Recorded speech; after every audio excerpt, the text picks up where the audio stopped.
guys, here we go. It is Monday. What they say on the radio, Cowboys Monday.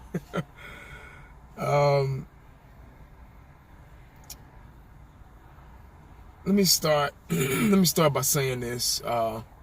Sorry, y'all can't see me. It's morning time. It's still dark here in the Metroplex. We had a lot of rain this weekend, so the clouds still haven't went away. But let me start by saying this first. Just like it's dark right now, Cowboy Nation and also the NFL period is in a bad way. Not just because we lost last night. You know, it was upsetting. As a Cowboy fan, it was upsetting. And it's natural for me to feel that way. But the NFL rules in general, this tackling thing, I don't like it. And I'm pretty sure 100% of you guys out there don't either. It's not fair. It's not right. There's no logic to it. It's inconsistent. It's a bad rule. Even though the rule exists, it's a bad rule. You can't even, like I described yesterday, you can't even tackle a quarterback, wrap up, and put your head on the outside of his pads, nowhere near his helmet, and tackle him. And I guess they want to call it driving to the ground. But like I said yesterday, unless you're from Krypton and you can change direction in the air and fly away before you hit the ground, I don't see that working. Even I think they interviewed Alex Smith the other day, and he said, as a quarterback, most quarterbacks probably like it because they can get away with shit. Like yesterday, I believe changed the directory, the direction of the game. We were probably going to lose anyway because of our lack of talent on the offensive side of the ball. Period. But that when Tyron Crawford went in and tackled Russell Wilson, like not even a second after he threw the ball, which was a legal hit, a legal time frame. They called roughing the passer, and he squared up, wrapped up, had his helmet on the outside of his shoulders, nowhere near his helmet, and tackled him. And I don't know if you want to call it driving to the ground, but that's what you do to get somebody down. As a tackler, as a defender, when you're tackling somebody, you have to use your weight to kind of bring them down. That's how you tackle. And it's just unfortunate the way the NFL has, the direction that they're going in. It's hard to watch. There was a play yesterday, Jalen Smith. He couldn't even tackle Russell Wilson because he was scared of the penalty. And like the Clay Matthews thing, he got flagged again. And I know they had an interview with him and he was very frustrated. But NFL's in a bad way, guys. It's not even, pretty soon it's not going to even be worth watching. But not only that, the game yesterday, it was, and I'm just going to say this, I'm not going to blame anybody, any individual for the Cowboys, because it's really not their fault. And a lot of people may disagree with me on this, but as bad as Dak played, as bad as the offensive line blocked, Dak Prescott did not throw the ball downfield no more than 15 yards. Once again, he's had a less than 200-yard game, passing game. We have no big players, no big-time receivers that can create separation downfield. We don't know that because the camera's not on them 24/7. It's on Dak Prescott to see what he's going to do. So that's why he kind of looks like the bad guy. And there's no mystery behind Dak. He had a horrible game yesterday. He's been having horrible games. And a quarterback having horrible games is pretty much a domino effect. It's a domino effect on how the line plays. If he has time to throw the ball, Dak's not a Joe Montana, John Elway style pocket quarterback So he's not going to make those downfield plays and those good downfield decisions because he doesn't know how. And that's why I said a quarterback needs to sit on the bench for about 3, maybe 4 years, 2 to 4 years to learn, just to learn. Because a lot of quarterbacks are forced out there, like Dak Prescott, for example, and into a situation that they're not ready for. And Dak's probably just not ready for it. And I blame the front office. I don't blame Dak. Bless his heart, I don't blame Dak because he's doing the best he can for what he has, for his attributes. I blame the front office for drafting him. You know, we drafted Dak Prescott on the assumption that Romo would stick around. Romo would be back. But I guess Dak so-called had a breakout season in 2016. So everything kind of fell into place for him because it was a Romo-ready, in my view, a Super Bowl team. So it was kind of bad timing for both of them. For the Dallas Cowboys, really.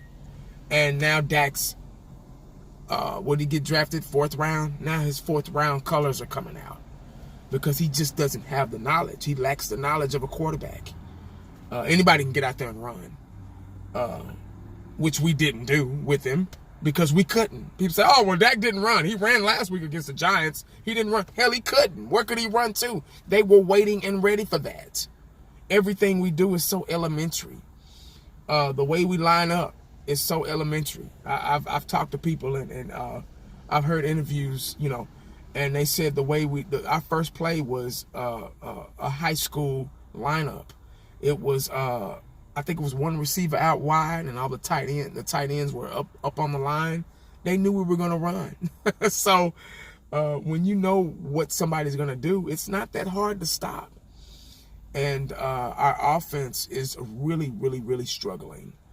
Our offensive line, we don't have one.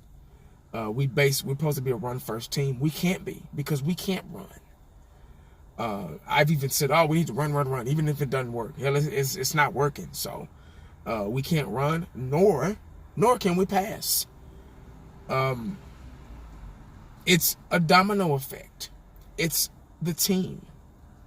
And it's really going to look bad for the quarterback because he doesn't really know how to throw the ball downfield. He's not really being taught on what to do. And, you know, bless Zeke's heart, he tried to put all the blame. He's like, hey, man, it's on me. It's because of me. Because I guess he's trying to protect Dak because they have a friendship and that's his boy, you know. So God bless Zeke for doing that. But Zeke had a pretty good game. I think he had over 120-something yards.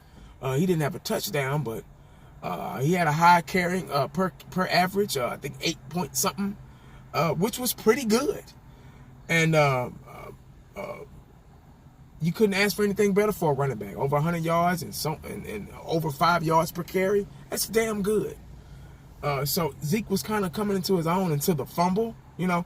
But I guess he was trying to make a play, make something happen, and he was desperate, and he lost track of where the ball was. That's human nature, and he coughed it up. So there's a lot of mistakes made by everybody. The offensive line is horrible. Travis Frederick is really missed. Connor Williams, bless his heart, he's just doesn't have it. He doesn't have his strength. He's getting drive back like a high schooler playing with college kids, and he's really suffering. Joe Looney's doing the best he can. He's not Travis Fredericks, but he's doing the very best that he can, and I feel for him. And our line is just beat up, and it's just not there. And that's a problem because I did say the offensive line is the root to the football team. Now, our defense, you know, we gave away 24 points yesterday. It was still a good defense, but like I've been saying, when you're on the field for so long, what you're doing is not going to work anymore because the other team gets in a rhythm and they're able to get up the field because your defense is tired. And you can't perform on defense when you're tired. You can't think straight on defense when you're tired. And if you keep your defense fresh, your defense can perform at a high level. But if they're on the field, if the offense 3 and out, punt the ball, defense back on the field, you're like, damn. Because I played defense, in high school and college. So I know how it feels to be like, okay, cool, we get a break, we get a rest, put my helmet down. And then offense 3 and out, and like, oh, goddamn, shit, man, we just got, really?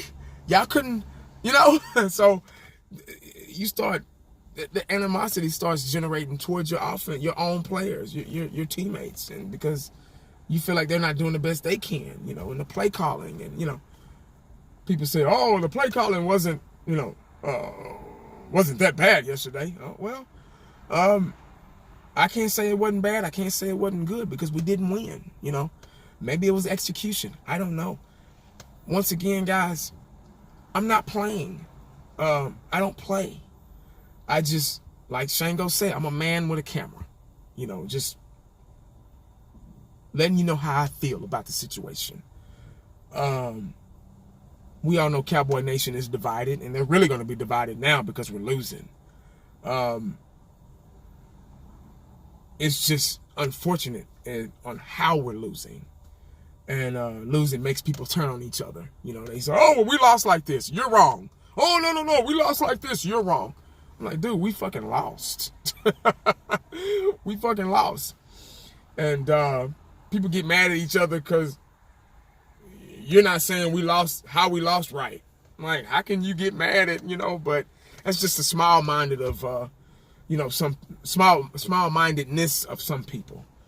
I feel like I've been too involved. I pump my maybe 2 or 3 videos a week. As a Cowboy fan, I feel like that's fair. I'll do my Monday review, and then I'll do whatever I feel, however I feel in the middle of the week, and then I'll do, pregame, whoever we're facing. So I feel like that's fair enough amount of videos. I mean, that's all I pretty much have time for. Barely have time for that. But it's tough being a Cowboy fan right now. And especially when you're such a divided fan base. And everybody wants to fight amongst each other and point the finger and I'll make you the bad guy. And, oh, no, he said this. And, oh, God, you're wrong. And, it's just a sad, tough world we live in. But I found myself, I'm going to start go back to the old school and just stick to my videos, and that's it. I've never been a live streamer or anything, so my personal life, I feel like my personal life, and it gives people satisfaction to try to make you look bad live, so I just step away from that. Anyway, Cowboys are in a bad way. We got a lot of rethinking to do.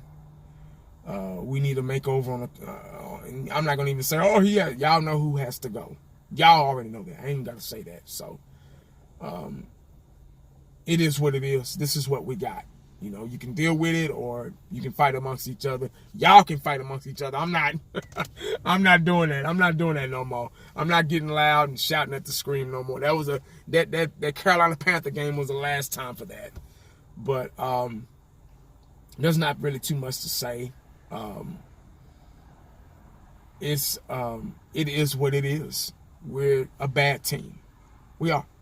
Even our defense is going to be bad because of the offense. Because of the offense. So I can say, our defense did good, and we fucking lost. So shit, it doesn't matter if our defense is good or not. If your offense sucks and can't get any points on the board, you're not gonna win. It doesn't do any good to compliment the defense. That's stupid. That's all I got, man, this morning. I just wanted to kind of do my part 2, get it out the way, so I don't have to worry about it later on, driving home in traffic or whatever. I gotta go in here and do my thing, because this is how I make a living. Cowboy Nation is in trouble. We are supporting a franchise, an organization that hasn't cared in a while, and it's coming to surface now. We haven't really cared since, I want to say since 95, but, you know, we've had some okay teams. We have some okay talent since then, so I'm not going to not acknowledge that, but it wasn't good enough. And my thing is, you could be a winner, you could be a loser. There's only two things you can do in a game. There's only two things you can do in a season. You can only win or lose. When you go to the Super Bowl, you can only win or lose. I don't know not one person that don't want a Super Bowl, doesn't want a Super Bowl. That's a fan of their team, of their organization. And we need a Super Bowl. You know, we got 5, but we need 6. We need 7. You know, those 5 were good, but they're getting old, and they've been old. And everybody's going to keep throwing it in our faces, even our own fan base. Oh, well, I wasn't alive then, so I don't know.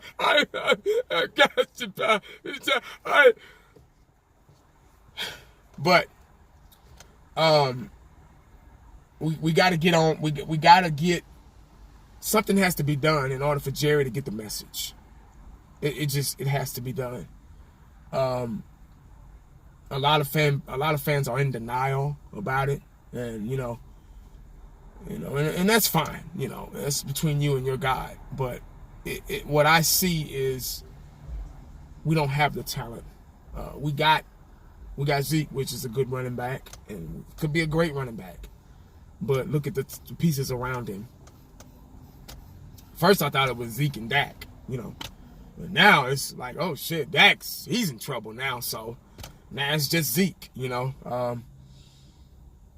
We gotta find a quarterback. If Dak can't do the job, we gotta find a quarterback that can throw downfield. Simple as that. That's what quarterbacks do. They throw. There's not one quarterback that wants to run first. If you don't agree with anything I just said, that's fine. But I appreciate you, you know, taking the time out of your day to listen. And remember, always remember, make sure you stay prayed up and cowboyed up. See, I stopped saying prayed up because I was worried about people's feelings and all that stuff. But I got to say that now because this is my video and it's my thing. Make sure you stay prayed up and cowboyed up because you never know what the day is going to bring you. Holla back at your boy. I'm out. Hey guys, I'm sorry I left this part out of the video that I made this morning. This Dak Prescott situation. I'm going to nip this in the bud right here, right now, because I'm a little tired of it. I believe Dak, if coached right, could be a good quarterback in this league. Everybody wanted to point the finger at Dak. Everybody wanted to blame the whole loss against Dak Prescott. They wanted to blame Dak for the whole loss yesterday. I don't think Dak plays defense or special teams or anything, but they wanted to blame the whole loss. I don't think he coaches either, but they still wanted to blame the whole loss. They wanted him gone. Dak's trash. Dak trash Scott. I've got so many negative comments towards Dak Prescott from our own fan base. Our own fan base. That's why I say our fan base is so divided, because they're so quick to turn on somebody as soon as they don't like what they're doing or not doing. It blows my mind. But everybody wanted to blame Dak Prescott. Everybody wants him gone. Bench him. Put in somebody else. I don't know who that somebody else is, but put in somebody else. They just small-minded. But what they fail to realize is, who drafted Dak Prescott? Who drafted him?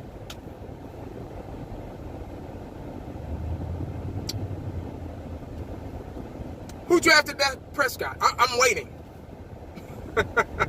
That's your problem right there. Always remember,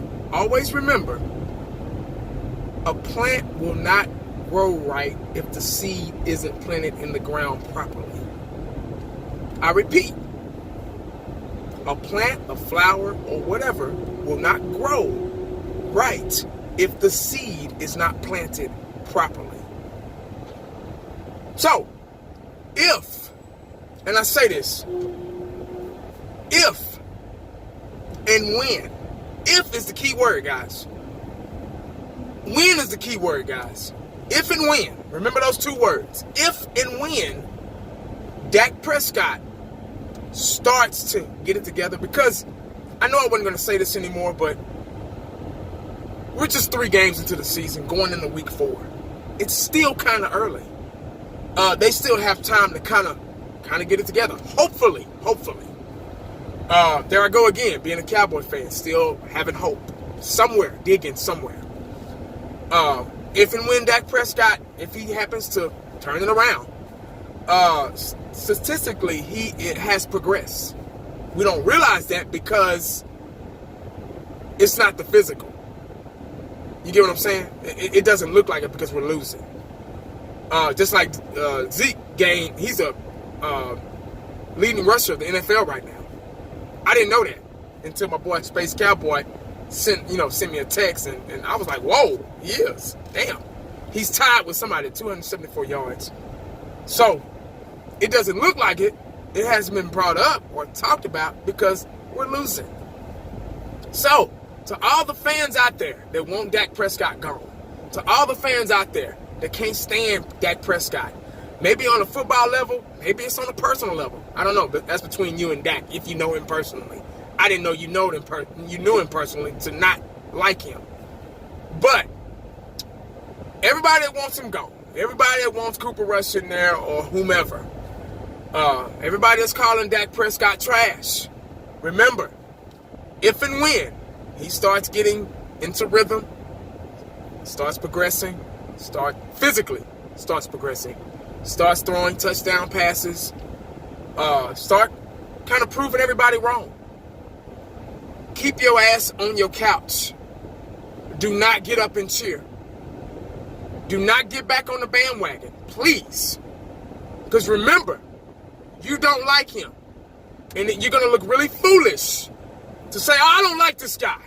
I can't stand Dak Prescott. I want him gone. To be one of those fans that's out there booing him and then cheering for him when he scored a touchdown pass or run.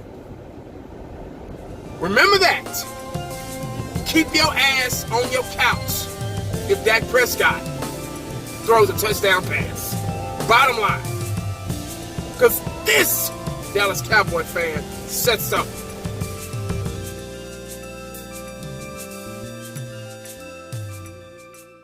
And the only thing else I got to say is,